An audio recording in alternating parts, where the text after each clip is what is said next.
Yes, people, welcome to the Shoestring Budget podcast. For the first time, you can see our beautiful faces. My name's JD. I am joined by my co-host as ever, Tom. How you doing, bro? I'm all good, bro. I'm all good. Good. It's good to see you. Finally, good to see you. And Dwight, we've tried to get him to turn his cam off, but he wouldn't listen.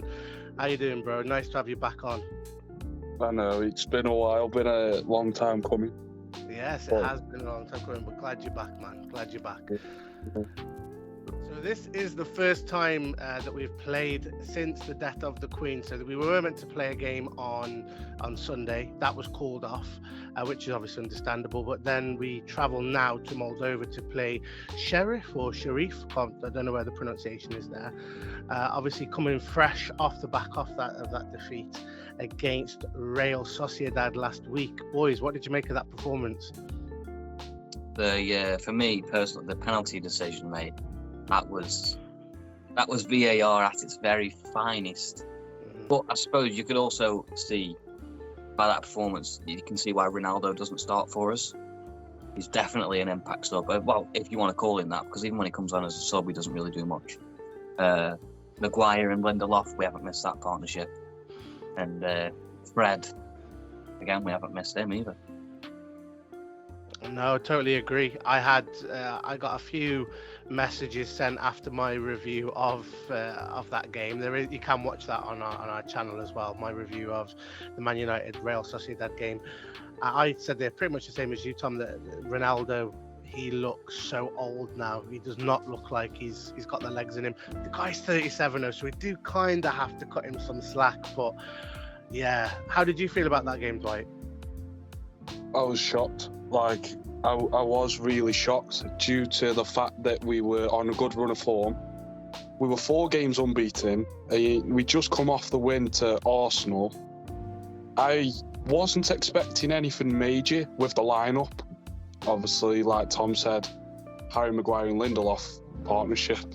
We really, really don't want that. But I was really shocked because I really was expecting, I wouldn't say a walk in the park, because a lot of teams worldwide underestimate Spanish teams. But I was expecting a win. And I mean, other than that, I mean, I've got to agree with Tom, VAR and that penalty. I mean, do I need to say any more? It was shocking. That was one of the worst decisions. No, it was awful. But having said that, like I really struggled because on one hand, yeah, we were robbed because of VAR. That there's no doubt about that. But we should have walked that game. Not necessarily. Well, maybe not walk it. That's not the right thing. We should have been more comfortable in that game. We didn't just anything out of that game anyway. From that performance, we I don't think any team deserved to win. I think, a 0-0 was probably the most fair result. And obviously, having the penalty go against us was just one of them things, but we move. We move. Indeed, we move now to that game in Moldova tomorrow. It's an early kickoff. I think it's around a 5:45 kickoff tomorrow, so it's quite an early one, certainly for us back in the UK. And we've got obviously some team news early on. So we know that Marcus Rashford isn't available for this game. I think that's a huge loss. Oh, mate, I didn't know that. How come? So he's got some unknown injury.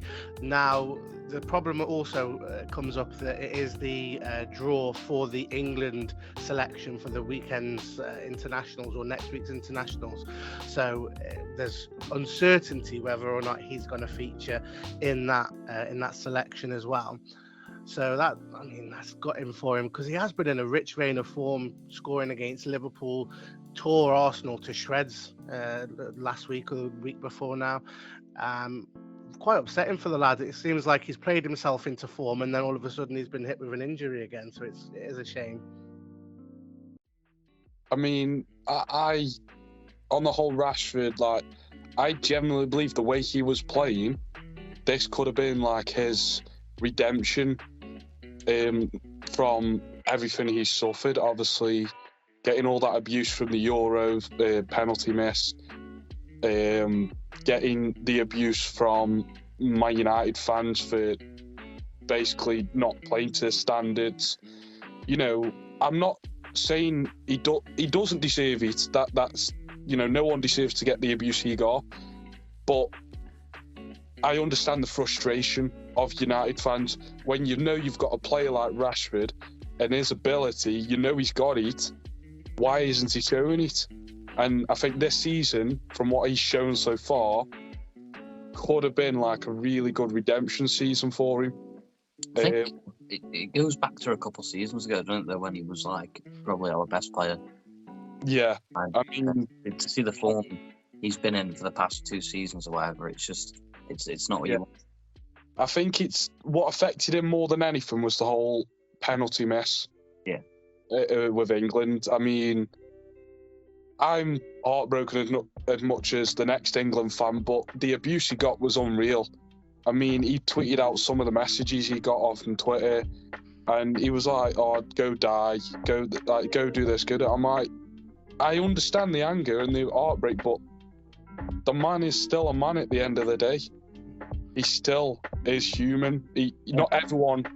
I mean, look at the statistics of Ronaldo's penalty misses, Messi's, Neymar's. You know, the best players of today's generation. Some of them have missed crucial penalties. It's bound to happen. Not everyone's going to score a penalty, and that falls just to all the England players that missed. But I am, from what I read the other day, speaking of England and Rashford, I am glad to hear that Southgate has said that Rashford is very likely to be named in the World Cup squad. But with this injury, I reckon that could affect it. It really could. I mean, if he doesn't make the selection for this upcoming set of fixtures for England, you know, you could get another striker in who ends up absolutely banging. I mean, Ivan Toney's a big one that's been shouted about at the minute. He's tearing things up at Brentford, so I wouldn't be surprised if he took Rashford's place, certainly with Rashford carrying this injury. So obviously, starting with that team news then that Marcus Rashford isn't travelling to Moldova, which is a huge loss, as we've said.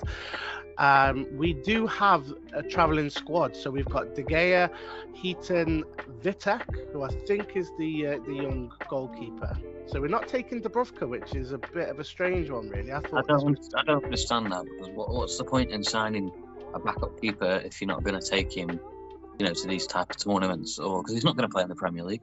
No. So what's the point unless he's there just for cup games like EFL and FA Cup? I mean, going slightly back a few years, I still feel that United should have never, ever sold Sergio Romero or whatever, however you pronounce it. It was proven statistically that he was the greatest number 2 in that season, that year. I mean, I think he played a total of 14 games that entire season, or 13, and kept a clean sheet in 12 of them. And that season he played in the Europa League final, the year we won it. And I mean, he was such a good number 2, and he got so disrespected when I think it was Ollie came in, and Ollie was just like playing De Gea every week, no matter what. I mean, I love De Gea as much as the next man, but if the keeper's on bad form, do you really want to put him in the starting lineup? It's the thing. I mean, we had a great number 2, really, in Dean Henderson, and I mean, I can't personally see him playing for United ever again. Romero was a fantastic goalkeeper. I really enjoyed the performances he put in, certainly in that Europa League run that we went on. He was instrumental in that. I do, I think, and he was disrespected. Even his wife, I think, came out at some point and sort of slated the club because of how he was treated when he was leaving. But we move on to the defence. Now, boys, you've already mentioned a couple of these that you don't want to see. But here we go. This is the defence that has travelled to Moldova. We've got Victor Lindelof, Harry Maguire, Martinez, Malacia, Varane, Dalot, and Shaw. That makes up our defensive group. Out of them, then, who would you start? What would be your ideal starting back 5? Including, obviously, the goalkeeper. Well, I think it's pretty obvious, is it not? Who would you go with? You want to go and watch the team perform, especially coming off the back of a loss. Obviously, you're going to want Diaz, obviously. And you're going to want Dallo, Varane, Martinez, and Malacia. I don't want to watch United play with Maguire and Lindelof anymore. I've had enough of it. I don't want to feel like I'm watching last year's team again. I don't want to go through it again. Quickly noting on that right back position as well, because Lindelof played the second half of that game against Sociedad at right back, and Aaron Wan-Bissaka was on the bench. Now, Aaron Wan-Bissaka hasn't travelled with the squad to Moldova. I mean, I would have taken Wan-Bissaka over Lindelof in that position. I think Lindelof was shocking. I think he was arguably the worst part of that defence last week. You'd have to factor in he was out of position. I get that, but I mean, it's a big.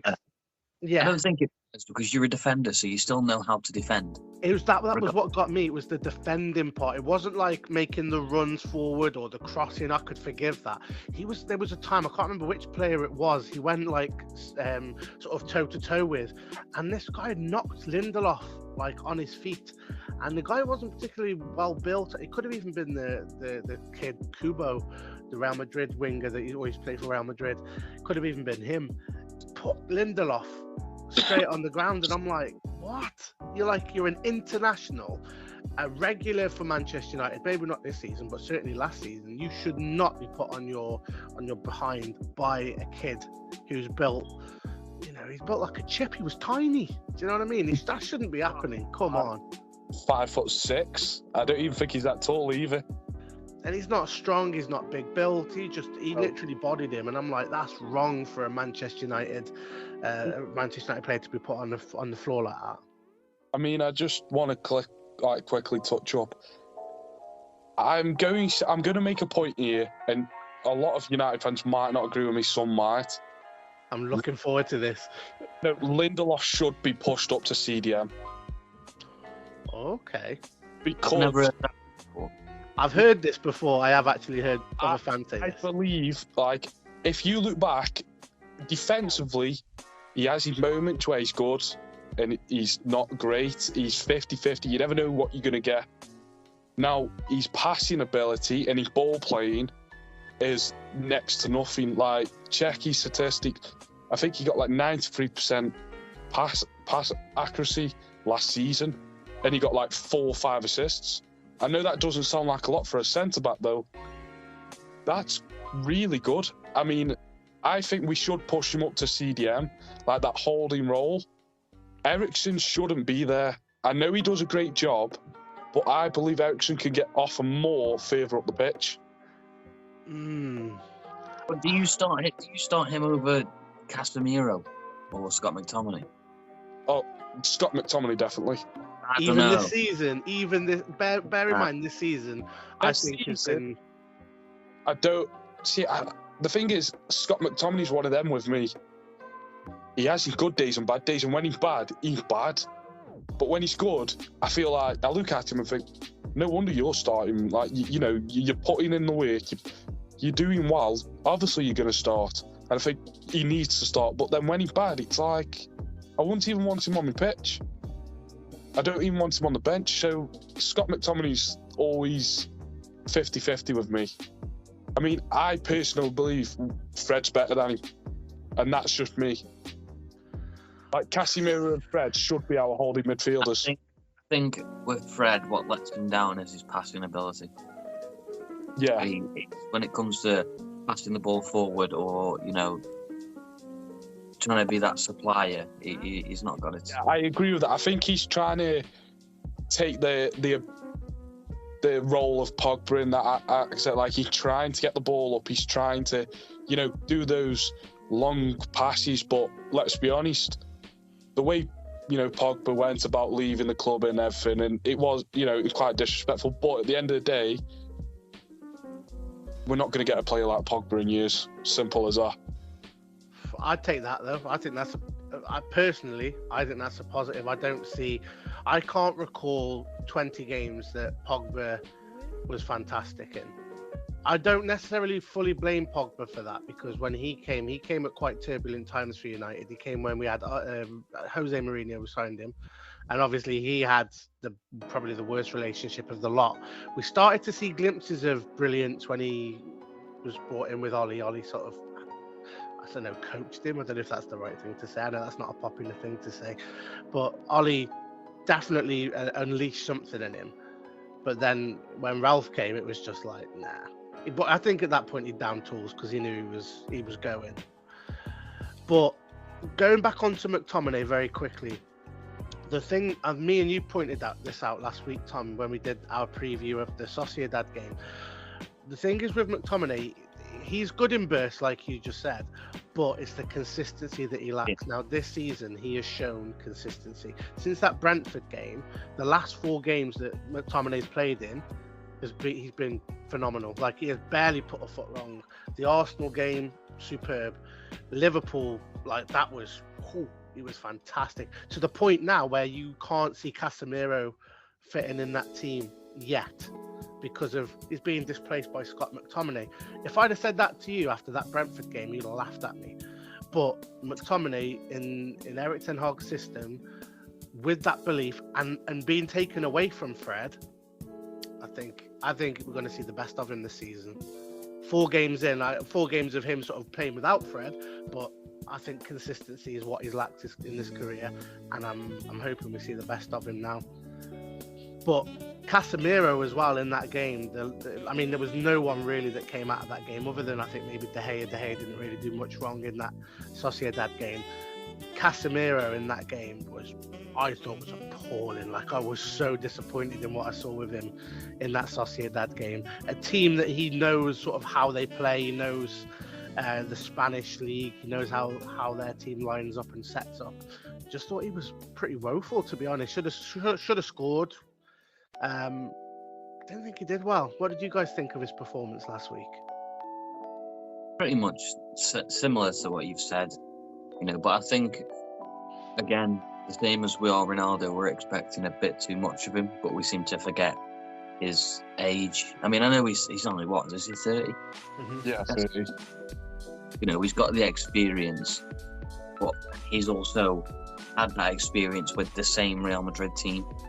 But I suppose, I get what you mean, he should be used to the Spanish teams, and he should have, but it's a completely different set of players. I know it's his personal performance, but I think settling in, he still will need time. Mm-hmm. I'm going to say this on Casemiro, and it might be controversial. I believe he was a panic buy. Oh, yeah. I don't think that's controversial. I think that's pretty much confirmed, to be honest with you. Like, I don't think we wanted him at the club. Obviously, with the whole drama with De Jong, not coming, Barcelona having this. With all that, I think we just wanted a holding midfielder, and we were going after anyone that we could get, really. It was just anyone who wanted it. I mentioned it in a previous podcast, though. I said, it was funny how this Glazers out movement, it got so big, it was at its peak, and then all of a sudden United pretty much announced Casemiro out of nowhere, and then the hype died down a bit for the Glazers out, but it's still there, but since then it's kind of died down a bit. Mm-hmm. It just came out of nowhere. With that, with that point you just made, I watched Mark Goldbridge, I was watching his live reaction to a United game, and I completely agree with what he said with the whole Glazers out. He said, the Glazers out were protesting it, but they will con every United fan like they do every time. You'll get the movement going, they'll protest, blah, blah, blah, all this. They'll chuck a big sum of money at Ten Hag. Ten Hag will buy the player that you all want. Then everyone will be like, all right, they've signed someone, all right, we'll back off a bit. And that's what he said. I mean, he probably described it better, he did, but in short terms, that's what he basically said. The Glazers are having us on. They're mugging us off because they will go out buy a player that we want. Then United fans will look at it and think, oh, they've listened to us. Right, we don't need to give them much grief anymore. Let's leave them alone. Mm-hmm. That I fully agree with. Yeah, we covered that again on other podcasts. Make sure you check out some of the Glazer Out podcasts that we've made as well. It's the same thing. You're absolutely right, and I think Mark Goldbridge is absolutely right that that's what the Glazers do. That's how they operate, and it works. But having said that, this is the first time I can remember in a long, well, probably never, that United fans have been continuously angry. I even remember after the Super League, I remember going to the protest then, and everyone was furious, and it was a great atmosphere to be in during the protest. It was really peaceful, really good, but there was anger, and then all of a sudden it all dispersed, and it went quiet again. This seems like this is the longest running feud between the fans and the Glazers, despite the signings, despite them spending 80 million on Anthony, despite them signing Casemiro. The fans still seem furious, and I hope we keep it up. Quickly segueing off that one onto the news today about Sir Jim Ratcliffe. There is a lot of newspapers reporting that there is a bid imminent from Sir Jim to buy Manchester United from the Glazers. Now, I think it was around 3.8 billion or something we were valued at. It's going to be so much more than that. Chelsea went for 4 billion. If you look at our reach as fans, we get, we cover up most of the world with United fans. We've got most of the Asian market as well. You look at the size of Old Trafford compared to the size of Stamford Bridge. With renovation, you could easily add an extra 10, 20,000 seats to that stadium. So I think we're looking in the sort of 6 or 7 billion range to buy Manchester United. So we'll have to keep an eye on things there, because that could be saucy. So we'll definitely do a podcast covering that. Moving on, we're going to stick with this, mainly with this preview though for the Moldova game tomorrow versus Shariff. So we're going to stick, Tom, with your back four. I agree. The only reason I ask is because obviously you do have to factor in where does Harry Maguire and Lindelof's place? When do they come into this team? Where, when, and where? On the bench. I think the only time you would ever see them play or want to see them play is first round, second round of the EFL Cup or the FA Cup. If you make it through them rounds or whatever, or that's not even talking like this season. Any season, I feel like with the back four we've got now, we shouldn't ever see them in the starting lineup except for in cup games. I think it's difficult now because without the game being cancelled, the Leeds game on the weekend's been obviously called off due to the Queen's funeral and police shortages and things like that. I think if we were playing that Leeds game, we would see a back two of Lindelof and Maguire. I don't think they would have played Varane and Martinez in both games, to be honest. That's my personal opinion. But I think with that game being called off, he will stick with that original solid back four of Dalot, Martinez, Varane, and Malacia. I think. Are you happy with that, Dwight? Is that what we're going with? Yeah, I mean, don't change what isn't broken. I mean, I will say this though. I believe now that Harry Maguire's got competition, I'm not saying he's going to be world class before anyone starts saying that. I believe though that he's going to, I don't know, something's going to click where he's going to see oh no, I'm on the bench. I've got to work. I've got to put effort in. I mean, last season, all he did, he made mistake after mistake, but he knew he was going to play the next game, no matter what he did. So I think his attitude might change, and we might see a slight improvement. But other than that, he belongs on the bench. I mean, he's lucky he's even on the bench for me, to be honest. I would have sold him last window. Pretty solid words, man. Right, we'll move on then. So I think we're all in agreement on that defence. So moving into that midfield. So the travelling midfield contingency is Fernandes, Eriksen, Fred, Casemiro, McTominay, and Iqbal. Zidane Iqbal is also travelling with them. That's great. I like Zidane Iqbal. I thought pre-season he was great. Him and Charlie Savage in that midfield. They look really good. They look better, to be honest, than Fred and McTominay that we were used to seeing all of last season. So out of them midfielders, boys, who's starting? I'll probably say, as it's been, Casemiro, Eriksen, Fernandes, and McTominay. I mean, sort of don't change what isn't broken. Other than that, I really wouldn't put more to it. So you want to include Casemiro and McTominay together? Yeah, I don't see a midfield four. No, I don't. No, what I'm saying is, like I said, push Eriksen further up the pitch and put McTominay where Eriksen's been playing.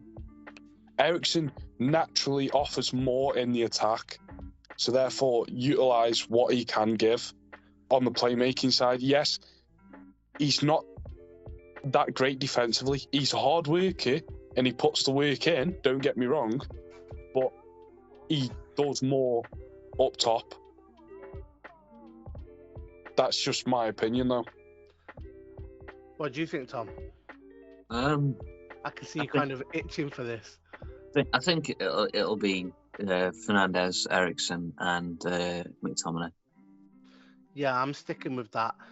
Thing is with Eriksen has surprised me, and I actually did have to apologise, Tommy. You'll remember in the combined Arsenal United 11 that we did, I took Eriksen out of that combined 11 and I replaced him with Granit Xhaka. The only reason being is Granit Xhaka. I actually did this and I feel awful for doing it.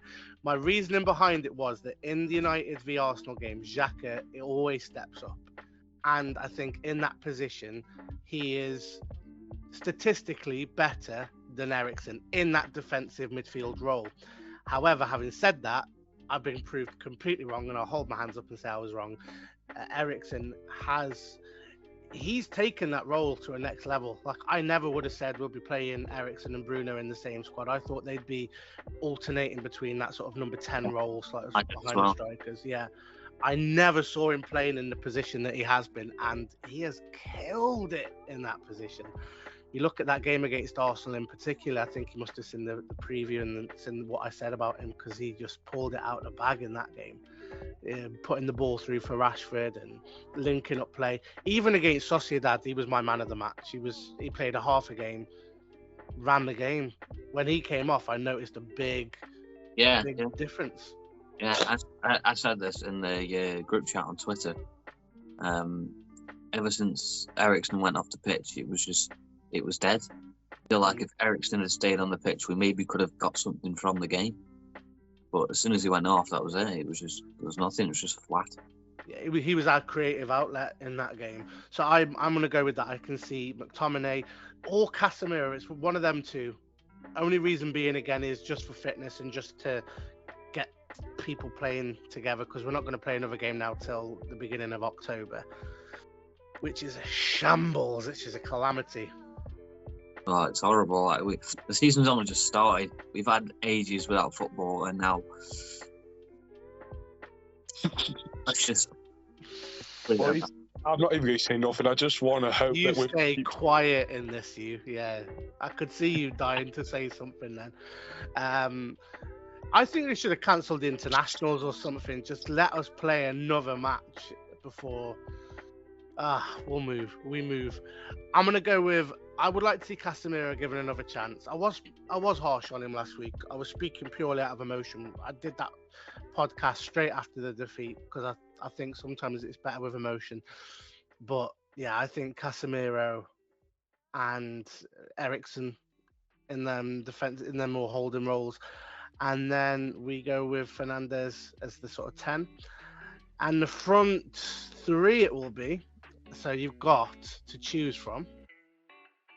Let me just bring this up now. The forward line that travelled to Moldova is made up of Ronaldo, Anthony, Sancho, Elanga, Garnacho, and McNeil. Pick the three. I think personally he'll stick with Ronaldo up top, and then I think he will go for Elanga and Anthony. Now, the Ronaldo, I see that's a yeah. Anthony on the right, but I think Ten Hag would go with Sancho on the left. but it would be nice to see that Garnacho. Yeah. I'd love to see him play tomorrow. Yeah, I'd love it to be Garnacho or Sancho or whatever, but I just feel like Eric Ten Hag is going to choose Alanga over them. Yeah, and me. I mean, it'd be nice because realistically, well, I don't want to say that because I'll probably jinx us. They're not an amazing team. I mean, they're not someone that are feared. And I think say that they went to the Bernabeu last year and they won it. They won at the Bernabeu. That's what I'm saying. I don't want to jinx it, but it'd be an easy game to break into. It's better than making your full debut against. Well, it's better than starting your career against the likes of Liverpool, Chelsea. Your Madrids. You don't want to break into United's first team coming on against them lot. I feel like you've definitely jinxed it now, mate. I can feel it already. If Manchester United lose tomorrow, we can all just abuse Dwight, okay? We'll put all his socials out there on the Twitter feed that you could just abuse. Snapchat, we'll even give you his phone number. Right. I guess phone call tomorrow at work. Yeah. You are the absolute biggest. I'm going to go with... I don't want to see Ronaldo start. I disagree slightly with what you said before about him being an impact sub. I've seen better performances from Ronaldo when he came off the bench. So the game against Arsenal, he could have had a brace in that game if the balls to him had been better. But you see him, I was expecting to sort of hit the ground running against Sociedad. He looked old and he didn't even look like he could run. They obviously pushed Fred to be the press up front. And he had the worst game I've ever seen Fred have. I love Fred, and that was the worst game.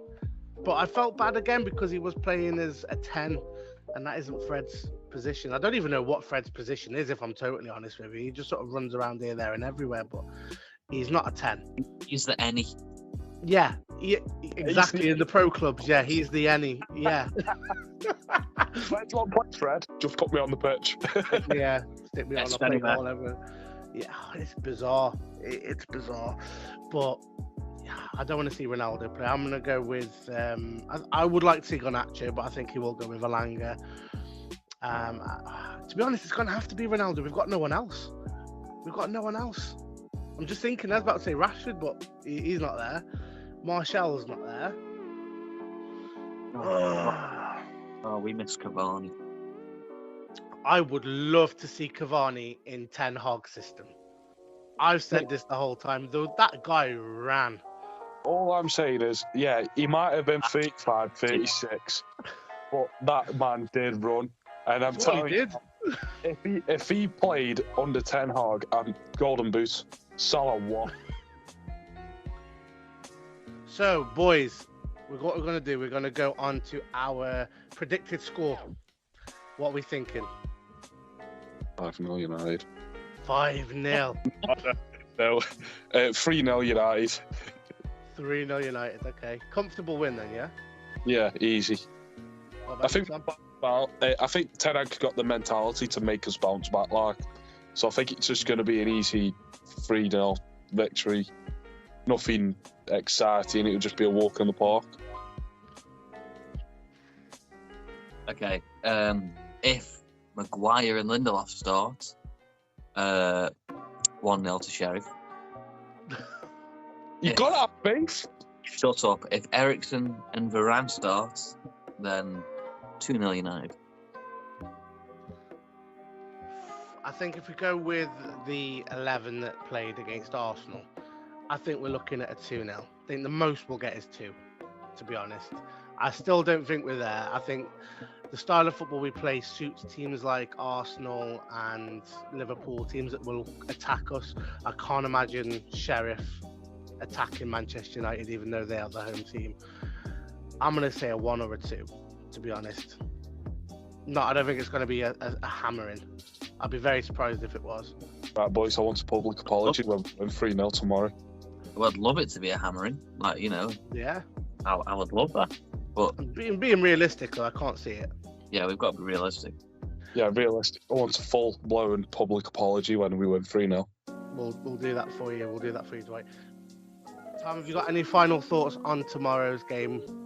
You excited for it? You looking forward to it? It's our last game till October, so oh man. I'm looking forward to it, but I'm not going to get my hopes up because until I see the starting 11. Dwight. To be honest, it's United. I never get my hopes up anymore. I just expect, Have you been watching the same games we have? Have you been? Oh no, have you not even been listening to what you just said? You gave it a 5-0, and then you went, "Oh no, I was only joking. I'll give it a 3-0." You gave it the most hopeful score out of all of us tonight. It's called being optimistic. So you've just been optimistic, and then all of a sudden said, "I don't have any faith in Man United." That's your optimism. This is why we don't want him on the podcast anymore. No, John. No. The thing is with United is I find them too unpredictable. So I never know. I mean, it's Shariff. So that's an easy 3-0 win on paper. But it's United. We could go to bloody... Prime example, we could go to Brighton. On paper, we should be winning them 4-0. And then we go and lose 2-1.